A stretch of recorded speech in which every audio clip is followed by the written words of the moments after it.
أكبر الله أكبر الله أكبر لا إله. Bismillahirrahmanirrahim. Assalamualaikum warahmatullahi wabarakatuh. Wahai Sedara Lon, Ban Mandung, masyarakat Aceh, Idul Fitri kali ini kita rayakan dengan suasana yang berbeda.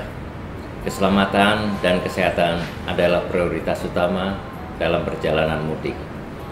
Tetap disiplin protokol kesehatan dimanapun kita berada. Pastikan diri kita sudah melakukan vaksin dosis 3 atau booster sebelum mudik. Jika meninggalkan rumah, pastikan rumah dalam keadaan aman. Saat mudik, pastikan kendaraan dalam kondisi baik. Apabila lelah, segera beristirahat setiap 4-5 jam perjalanan di setiap pos pelayanan yang sudah kami persiapkan. Dan senantiasa mengutamakan keselamatan berlalu lintas. Di hari kemenangan ini, semoga kita terus merajut tali silaturahmi. Semoga Allah Subhanahu wa Ta'ala senantiasa melimpahkan rahmat serta hidayahnya kepada kita semua.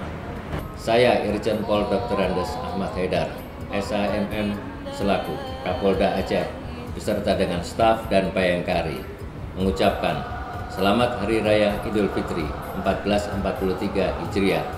Semoga Allah Subhanahu wa Ta'ala menjadikan kita semua sebagai hamba-hambanya yang kembali ke fitrah. Taqabbalallahu minna wa minkum, syamana wa syamakum, minal aidin wal faidin, mohon maaf lahir dan batin. Wassalamualaikum warahmatullahi wabarakatuh.